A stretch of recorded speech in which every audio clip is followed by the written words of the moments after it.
नमस्कार।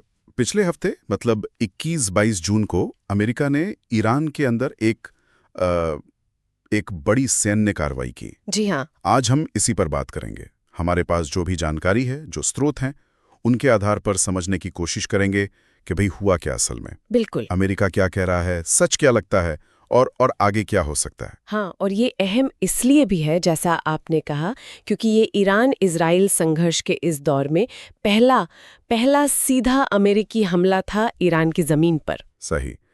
तो ये जो ऑपरेशन था, जिसे ऑपरेशन मिडनाइट हैमर कहा जा रहा है, इसमें अमेरिका ने B-2 स्टेल्थ बॉम्बर्स इस्तेमाल किए और पनडुब्बी से टामाहॉक मिसाइलें भी दागीं। अच्छा। निशाना थे ईरान के 3 खास परमाणु ठिकाने, फोर्डो, नतांज और इस्फहान। हाँ, ये तीनों ही बहुत महत्वपूर्ण है। फोर्डो तो वो है जो पहाड़ के अंदर बना है, बहुत गहरा। हाँ, वही। और नतांज भी एक बड़ा यूरेनियम संवर्धन केंद्र है। इस्फहान रिसर्च से जुड़ा है। और इसमें वो भारी बम भी इस्तेमाल हुए ना, बंकर बस्टर। हाँ, बिल्कुल। GBU-57 करीब 30,000 पाउंड का।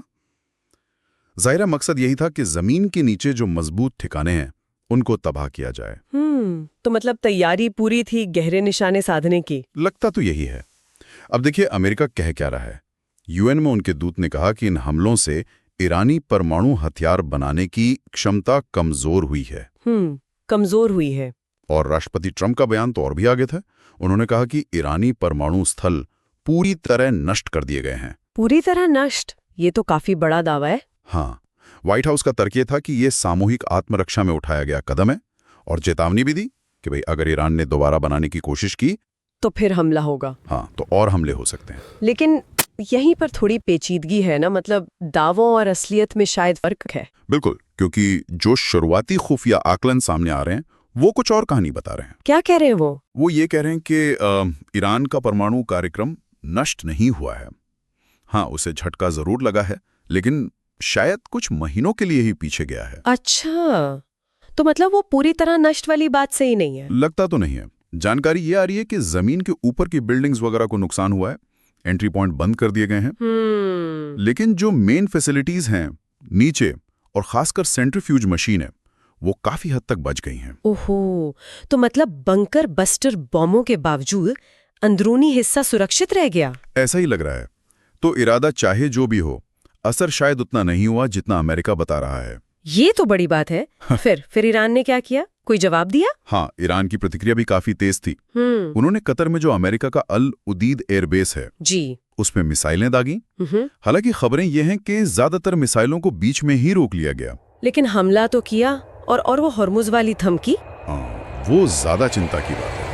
ईरानी संसद ने हुर्मुज जलडमरू मध्य को बंद करने की धमकी दी है। और वो तो दुनिया के तेल व्यापार के लिए बहुत ही अहम रास्ता है। उसको बंद करने का मतलब वैश्विक अर्थव्यवस्था में भूचाल आ सकता है। सिर्फ धमकी ही काफी है तनाव बढ़ाने के लिए। बिल्कुल। अच्छा, दुनिया के बाकी देशों ने क्या कहा इस पर? रूस या अमेरिका के सहयोगी? मिलीजुली प्रतिक्रिया रही। रूस ने तो खुलकर आलोचना की, कहा कि ये हमले अवैध हैं। और दिलचस्प बात यह है कि यूके और कुछ दूसरे सहयोगी देशों को इस ऑपरेशन की पहले से जानकारी ही नहीं थी। अच्छा, इससे तो थोड़ी डिप्लोमेटिक टेंशन भी हुई होगी। हाँ, थोड़ी असहजता तो पैदा हुई। अब देखिए अभी क्या चल रहा है। 23 जून को एक नाजुक सा सीज फायर तो हुआ है। हाँ, सुना तो है, लेकिन क्या वो टिक रहा है? मुश्किल लग रहा है। दोनों तरफ से एक दूसरे पर उल्लंघन के आरोप लग रहे हैं। माहौल अभी भी गर्म है। परमाणु ढांचे बनाने शुरू किए तो हम फिर हमला करेंगे। बिल्कुल। तो वो दोबारा हमला करने को तैयार हैं। और बातचीत का क्या कोई डिप्लोमेसी की गुंजाइश? अमेरिका ईरान बात कर रहे थे ना अप्रत्यक्ष रूप से। हाँ, वो बातचीत मध्य जून से रुकी हुई है।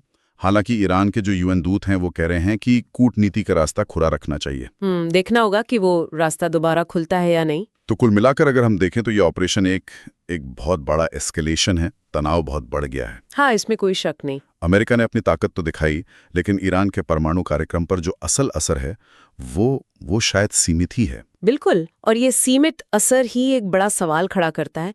कहीं ऐसा तो नहीं कि इस हमले के बाद ईरान अब अपने कार्यक्रम को और भी ज्यादा छुपाने की कोशिश करे? सही कहा। मतलब शायद और गहराई में ले जाए और ज्यादा तेजी से आगे बढ़ाने की सोचे। बिल्कुल।